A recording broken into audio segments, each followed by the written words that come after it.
Hi అండి, అందరికీ welcome back to my channel. So ఈరోజు నేను మీ ముందుకు ఎందుకు వచ్చానంటే మనాలిలో ట్రిప్ నాకు ఎంత కాస్ట్ పడింది అని చెప్పడానికి నేను మీ ముందుకు వచ్చాను. సో ఇంకెందుకు ఆలస్యం, let's get started. So first thing, ఇక్కడి నుంచి మనం ఢిల్లీ వెళ్ళాలి, లేదంటే చండీగఢ్ వెళ్ళాలి. సో ఇక్కడ నుంచి ఢిల్లీ వెళ్ళడానికి ఫ్లైట్ కాస్ట్ వచ్చి మనకి 2500 పడుతుంది పర్ హెడ్. సేమ్ చండీగఢ్ వెళ్ళడానికి కూడా అంతే కాస్ట్ అవుతుంది. ఓకే, సో అది మీ ఇండివిజువల్ చాయిస్. మీరు ఇక్కడ నుంచి చండీగఢ్ వెళ్తారా లేకపోతే ఇక్కడ నుంచి ఢిల్లీ వెళ్తారా అని చెప్పి. ఇక్కడ నుంచి మీరు ఢిల్లీ ఆర్ చండీగఢ్ వెళ్ళడానికి ఇంకొక ఆప్షన్ మనకి ట్రైన్ ఉందండి. ట్రైన్ కాస్ట్ వచ్చి అరౌండ్ 600-700 అలా పడుతుంది. సో మళ్ళీ అది కూడా sleeper, third AC, second AC, first AC చాలా డిఫరెన్షియేట్ అవుతాయి ప్రైసెస్. సో ప్లీజ్ ఒకసారి మీరు ఐఆర్సిటీసీలో చెక్ చేసుకోండి. And coming to the next point, Delhi or Chandigarh reach అయ్యాక అక్కడి నుంచి మనాలి ఎలా వెళ్తాం. సో అక్కడి నుంచి మనాలి వెళ్ళడానికి 3 ఆప్షన్స్ ఉన్నాయండి. ఒకటి ఫ్లైట్, ఒకటి కార్, ఇంకొకటి బస్. సో మీరు బస్ తీసుకునేటట్టయితే మనాలి నుంచి కానీ చండీగఢ్ నుంచి కానీ 1500 to 3000 వరకు మీకు బస్ టికెట్స్ ఉన్నాయి. ఇట్ ఆల్ డిపెండ్స్ ఆన్ మీరు ఏ బస్ తీసుకోవాలనుకుంటున్నారు అని. వన్ ఇంపార్టెంట్ పాయింట్ ఏంటి అంటే స్లీపర్స్ అయితే ఎలా లేదండి. మీకు ఒకవేళ స్లీపర్ అని ఎవరైనా చెప్పి బుక్ చేయించినా కూడా తర్వాత స్లీపర్ క్యాన్సిల్ అయ్యి మీకు సీటరే ఇస్తారు. సో అదొకటి చూసుకోండి. అండ్ తర్వాత వచ్చి కార్ ఏంటంటే ఒక group of people, let's say ఒక ఫ్యామిలీలో 3 or 4 మెంబర్స్ వెళ్తున్నారు అంటే, లేదంటే ఫ్రెండ్స్లో 3 or 4 మెంబర్స్ వెళ్తున్నారు అంటే అప్పుడే మీకు కార్ యూస్ఫుల్గా ఉంటుంది బడ్జెట్లో ట్రావెల్ చేసే వాళ్ళకి. ఎందుకంటే కార్ రెంట్ వచ్చేసి 8000-9000 చెప్తారు వాళ్ళు ఢిల్లీ నుంచి మనాలి ఆర్ చండీగఢ్ నుంచి మనాలి తీసుకెళ్ళాలనుకున్నప్పుడు. బడ్జెట్లో వెళ్ళినప్పుడు ఒకరికి ఇద్దరికి 8000-9000 చాలా ఎక్కువ అనిపిస్తుంది. అందుకని చెప్పి ఒక 3-4 మెంబర్స్ వెళ్ళినప్పుడు car option better. And coming to the third option, flight. So మనకి బుంతార్ ఎయిర్పోర్ట్ అని ఉంటుంది దగ్గరలో, ఢిల్లీకి దగ్గరలో అండ్ చండీగఢ్కి కూడా దగ్గరలో. సో మీరు ఆ బుంతార్ ఎయిర్పోర్ట్కి వెళ్ళినప్పుడు బుంతార్ ఎయిర్పోర్ట్ నుంచి మీకు మనాలికి ఫ్లైట్ ఉంటుందన్నమాట. సో ఈ ఫ్లైట్ చాలా costly. It almost cost around 12,000 to 13,000. Maybe ఒక 3-4 months ముందు బుక్ చేసుకుంటే మీకు ఎంత కాస్ట్ వస్తుందో నాకు ఐడియా లేదు. కాకపోతే ఫ్లైట్ అయితే చాలా కాస్ట్లీ ఉంటుంది. చెక్ చేసుకొని ఒకసారి. If you are unable to travel so long, అంటే ఒక 8-9 hours or 10 hours నేను కూర్చోలేను బస్లో, కార్లో అనుకున్నప్పుడు మాత్రం మీరు ఫ్లైట్ ఆఫ్ చేసుకోండి. అందులో మళ్ళీ మీ ఇష్టం అనమాట అది. ఓకే, సో నెక్స్ట్ కమింగ్ మనాలికి వెళ్ళిపోయాం. సో ఇక్కడ వరకు రఫ్గా నాకు కాస్ట్ 4,000 అయిందండి విత్ 2,500 వచ్చి ఫ్లైట్ టికెట్. అండ్ అక్కడి నుంచి నేను బస్ ఆఫ్ చేసుకున్నాను. It costed 1,500. సో 4,000. సో మీరు మనాలి రీచ్ అయిపోతారు. మనాలి రీచ్ అయిపోయిన తర్వాత మీరు ఫస్ట్ తీసుకోవాల్సిన స్టెప్ ఏంటి అంటే రూమ్ బుక్ చేసుకోవడం. సో ఇక్కడ బుక్ చేసుకొని వెళ్ళొచ్చు, లేదు అంటే అక్కడికి వెళ్ళాక నెంబర్ ఆఫ్ రూమ్స్ ఉంటాయి, మీరు అక్కడ కూడా బుక్ చేసుకోవచ్చు. అండ్ కాస్ట్ అంటే రూమ్స్కి 500 నుంచి రూమ్స్ స్టార్ట్ అవుతాయండి. కాకపోతే అంత నీట్గా ఉండవు. మీకు బ్యాచిలర్స్ అనుకోండి, లెట్స్ సే అబ్బాయిలు గ్యాంగ్ ఉంది, సో అలాంటి వాళ్ళకి అంటే పెద్దగా నీట్నెస్ పట్టించుకోరు కదా. సో అలా అయితే ఓకే. లేదు ఫ్యామిలీతో వెళ్ళాలి అనుకున్నప్పుడు రూమ్ రెంట్ మినిమం 1,000 నుంచి ఉంటుంది. సో అదొకటి చెక్ చేసుకోండి. అండ్ చాలా సైట్స్ ఉన్నాయి మనకి. booking.com ఉంది, yatra.com ఉంది, ఓయో కూడా ఉంది మీకు అక్కడ. సో oyo.comలో కూడా చూసుకోవచ్చు. సో రూమ్స్ ఇక్కడే ముందే బుక్ చేసుకొని వెళ్ళండి. నేను వెళ్ళిన హోటల్ రూమ్ లింక్ మీకు కింద ఇస్తాను, మీకు నచ్చితే అక్కడ కూడా బుక్ చేసుకోవచ్చు. సో మీరు రూమ్ అయిపోయింది, ఇదర్ 500 రూమ్ తీసుకోవచ్చు, 1000 రూమ్ తీసుకోవచ్చు పర్ డే. సో రూమ్ పక్కన పెట్టేస్తే నెక్స్ట్ మనం ట్రావెల్ ఎలా చేయాలి. సో అక్కడ ప్లేసెస్ అన్నీ చూడడానికి యూజువల్గా మనకి గైడ్స్ ఉంటారు. మనకి క్యాబ్స్ వాళ్ళు వచ్చి ట్రిప్ ప్యాకేజ్ మాట్లాడుకుంటారనమాట. నేను వెళ్ళినప్పుడు నాకు ప్యాకేజ్ వచ్చి 3,500 చెప్పారు. నేను ఉన్నది 2.5 days కదా. So 2.5 daysకి 3,500 package. అక్కడ ఉన్న అన్ని ప్లేసెస్ చూపిస్తాము అని చెప్పారనమాట. కానీ మాకు 3,500 చాలా ఎక్కువ అనిపించింది. ఎందుకో నేను మీకు చెప్తాను. సో ఇన్ కేస్ పిల్లలు ఎవరైనా ఉండి మీకు బండి మీద తిరగడం ఇబ్బంది అనిపిస్తే మీరు ఇలాంటి ప్యాకేజెస్ ఆఫర్ చేసుకోవచ్చు. అండ్ ఎందుకు నేను కార్ 3,500 పెట్టడం ఎక్కువ అన్నాను అంటే, సో నేనైతే బండి ఆప్ట్ చేసుకున్నాను. ఎందుకంటే నాకు స్కూటీ అయితే అక్కడ 500 అండి minimum per day charge. And royal Enfield వచ్చి 1000 రూపీస్, 800 to 1000 రూపీస్ ఉంది. సో నేనైతే స్కూటీ ఆప్ట్ చేసుకున్నానండి. సో స్కూటీ నాకు 500 పడింది పర్ డే. సో నేను 2 డేస్ తీసుకున్నాను స్కూటీ 1000. అండ్ నాకు పెట్రోల్ వచ్చి నేను ఒక్కసారి ఫుల్ ట్యాంక్ చేయించాను, అరౌండ్ 450 చేంజ్. సో నాకు 2 డేస్కి ఈ బైక్ ఆర్ స్కూటీ నేను ఏదైతే తీసుకున్నానో అది సరిపోయింది, అలాంగ్ విత్ ద పెట్రోల్ ఇంకా మిగిలింది కూడా. ఎందుకంటే మీకు మనాలి మొత్తం తిరిగి కొడితే మీకు ఒక 20 కిలోమీటర్స్ ఆర్ 30 కిలోమీటర్స్ మ్యాక్స్ అండి. సో దానికి ఫుల్ ట్యాంక్ నాకైతే సరిపోయింది. సో అది సంగతి. 15 ఎక్కడ, 35 ఎక్కడ, నేను ఇంకా ఒక 2000 సేవ్ చేసుకున్నాను. అందుకని చెప్పి ఇలా ప్రిఫర్ చేశాను.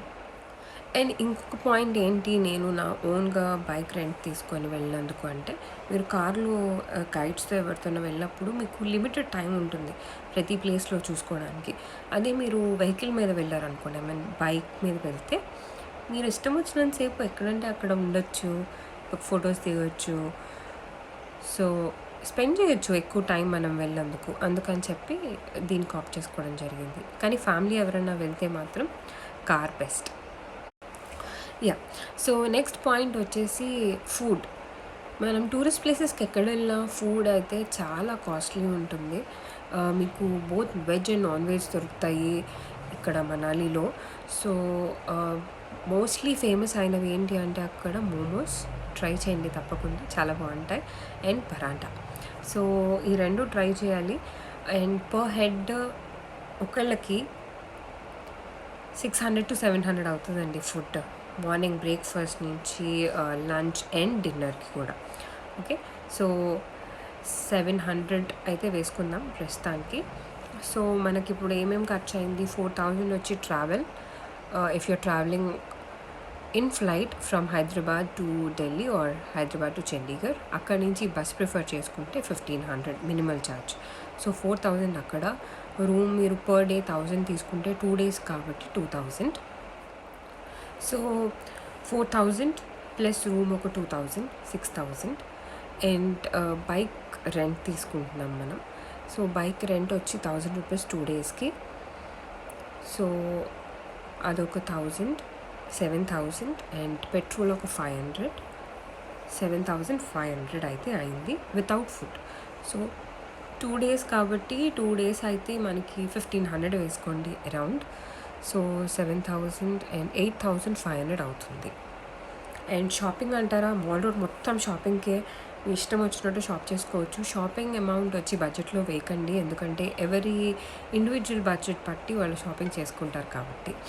అండ్ ఇప్పుడు అక్కడ చూడాల్సిన ప్లేసెస్ ఏంటి అసలు అంటే, ఫస్ట్ వచ్చి మీరు మాల్ రోడ్లో షాపింగ్ చేస్తున్నప్పుడు మీకు 2 temples కనిపిస్తాయి. ఒకటి అమ్మవారి టెంపుల్ అండ్ ఇంకొకటి మాంటెసరీ. ఆ మాంటెసరీ ఒకటి చెక్ చేసేసుకున్న తర్వాత మీరు సోలాంగ్ వ్యాలీ వెళ్ళొచ్చు. Solang valley all time open అండి. సో జనవరి తర్వాత కొంచెం ఓపెన్ చేయరు, బట్ అగైన్ మళ్ళీ సమ్మర్ టైంలో అంతా ఓపెన్ ఉంటుంది. సో అక్కడ మీరు చెక్ చేసుకోవచ్చు. అండ్ రోహతంగ్ పాస్కి మీరు వెళ్ళాలంటే అక్టోబర్, నవంబర్, డిసెంబర్ టైంలోనే ఓపెన్ ఉంటుంది అది.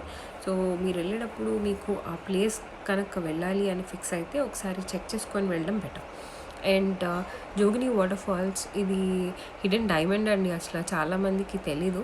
సో ఒక్కసారి అక్కడ చెక్ చేసుకోండి, Jogini water falls. And Vashisht temple తర్వాత కులులో మీకు టైం ఉంటే వైష్ణోదేవి టెంపుల్ ఉంటుందండి. వైష్ణోదేవి టెంపుల్ అంటే మనం జమ్మూలో వెళ్ళే టెంపుల్ కాదు, ఇక్కడ ఇంకొక అమ్మవారి టెంపుల్, తప్పకుండా అది కూడా విజిట్ చేయండి. సో మనాలిలో అయితే ఇవే అండి ప్లేసెస్, ఇంకేం పెద్దగా ఉండవు. సో ఈ ప్లేస్ అయ్యాక మీకు ఇందాక చెప్పినట్టు షాపింగ్కి మాల్ రోడ్ అంతా ఓపెన్ ఉంటుంది, అక్కడ లొకేషన్స్ చూసుకోండి. బిఎస్ రివర్ మర్చిపోయాను, బిఎస్ రివర్ చూడొచ్చు, కాకపోతే ఇప్పుడు పెద్దగా వాటర్ అయితే నేను వెళ్ళినప్పుడు లేవు. మీరు వెళ్ళినప్పుడు వాటర్ ఉంటే కనుక అక్కడ ఎంజాయ్ చేయడం మర్చిపోకండి.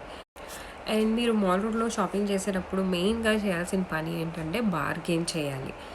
మీకు 2000 చెప్తే 1000కి అడగండి, 1000కి చెప్తే 500కి అడగండి. సేమ్ మనం ఢిల్లీ లేకపోతే ఏదైనా మార్కెట్ ప్లేస్లో ఎలా బార్గెయిన్ చేస్తామో మాల్ రోడ్లో కూడా అలానే బార్గెయిన్ చేయండి. ఎందుకంటే వాళ్ళు కాస్ట్ ఎక్కువ చెప్తారు. కాకపోతే కొన్ని ఐటమ్స్ మాత్రం వాళ్ళు చేత్తో కుడతారు. అలాంటి వాటిలో బార్గెయిన్ చేయడం అంత రైట్ కాదు. ఎందుకంటే వాళ్ళు కష్టపడి అమ్ముకుంటున్నారు కాబట్టి. సో చెక్ చేసుకొని బార్గెయిన్ చేసుకోండి. నేను వెళ్ళినప్పుడు కాజు అండ్ బాదాం ఇవన్నీ రోడ్ మీద పెట్టి అమ్ముతున్నారండి, వాల్నట్స్ అండ్ ఆల్. సో కాజు వచ్చి 500 గ్రామ్స్ 200 తీసుకున్నాను. అండ్ అవి కూడా వైట్ కలర్, మనకి యూజువల్గా క్రీమ్ కలర్లో ఉంటాయి కదా, సో ఆ కలర్లో అవి లేవు. అవి వచ్చి కొంచెం గోల్డిష్, మనం ఫ్రై చేస్తే ఎలా ఉంటుంది ఆ కలర్లో ఉన్నాయి. కానీ అవి ఫ్రై చేసినవి కాదంట. సో నాకైతే తేడా తెలియలేదు. నేను టేస్ట్ చేశాను, తెచ్చుకున్నాను, అన్నీ కంప్లీట్ చేసేసాను. సో పెద్దగా డిఫరెన్స్ ఏం లేదు టేస్ట్లో అయితే. ఎవరికైనా బాగా డిఫరెన్స్ తెలుస్తుంది అనుకుంటే ఒకసారి ఆ డిఫరెన్స్ ఏంటి అనేది మాకు కింద కమెంట్ సెక్షన్లో మెన్షన్ చేయండి. సో ఇప్పుడు మనం ఏంటి వచ్చేటప్పుడు 4000 అయింది, ఇక్కడ ఇంకొక 4500 అయింది. అండ్ వెళ్ళేటప్పుడు మనకి ఎంత అవుతుంది, మళ్ళీ 4000 అవుతుంది. ఎందుకంటే ఇక్కడ నుంచి మనం ఢిల్లీ వెళ్ళడానికి చండీగఢ్ వెళ్ళడానికి బస్ ఉంటుంది 1500. అక్కడి నుంచి మళ్ళీ ఢిల్లీ చండీగఢ్ టు హైదరాబాద్ మనకి మళ్ళీ 2500 పడుతుంది. సో 4000. సో 4000 ఇవైతే తీయలేని ఛార్జెస్ అండి అసలు. ఒకవేళ మీరు ఫ్లైట్లో వెళ్ళాలనుకుంటే. లేదు మీకు నేను చెప్పినట్టు ట్రైన్లో మీకు అంత టైం ఉంది, ట్రైన్లో వెళ్ళొచ్చు అనుకుంటే కనుక ట్రైన్ ఛార్జెస్ ఒక 1000 వేసుకోండి. 25లో మీకు మొత్తం ఇక్కడ నుంచి ఢిల్లీకి, ఢిల్లీ నుంచి మనాలికి అయిపోతుంది. సో 25 అంటే 5000లో మీకు ట్రావెల్ ఎక్స్పెన్సెస్ అయిపోతాయి. ప్లస్ ఇంకో 4-5 మనాలిలో తిరగడం, ఫుడ్ అండ్ ఆల్. సో మొత్తం 9-5లో మీరు మనాలి ట్రిప్ వేసేయచ్చు. సో ఇదండి మనాలి మొత్తం. చాలా భయపడ్డాను నేను వెళ్ళే ముందు, కొత్త ప్లేస్ ఎలా ఉంటుంది, చాలా చల్లగా ఉంటుందా అని చెప్పి. చాలా చల్లగా ఉంటుంది. అన్నీ ప్యాక్ చేసుకొని వెళ్ళండి, షూస్తో సహా. షూస్, సాక్స్, మీ కోట్స్. మీరు ఒకవేళ మర్చిపోయినా ఏం టెన్షన్ పడాల్సిన అవసరం లేదు, అక్కడ చాలా దొరుకుతాయి. కాకపోతే పెట్టుకొని వెళ్ళడం బెటర్ అక్కడ కొనుక్కోవడం కంటే. ఓకే, సో పిల్లలతో వెళ్ళేటప్పుడు జాగ్రత్త. మీకు కనుక ఈ వీడియోలో అంత ఇన్ఫర్మేషన్ ఉంది అనిపిస్తే మీ ఫ్రెండ్స్కి షేర్ చేయండి. ఎవరన్నా వెళ్ళాలి అనుకొని ఎక్కువ కాస్ట్ అవుతుంది అని భయపడే వాళ్ళు ఉంటారు కదా, అలాంటి వాళ్ళకి ఈ వీడియో చాలా యూస్ఫుల్ అవుతుంది. So please do share the video. మీకు నచ్చితే లైక్ చేయండి, ఛానల్ని సబ్స్క్రైబ్ చేసుకోండి ఇలాంటి మోర్ వీడియోస్ కోసం.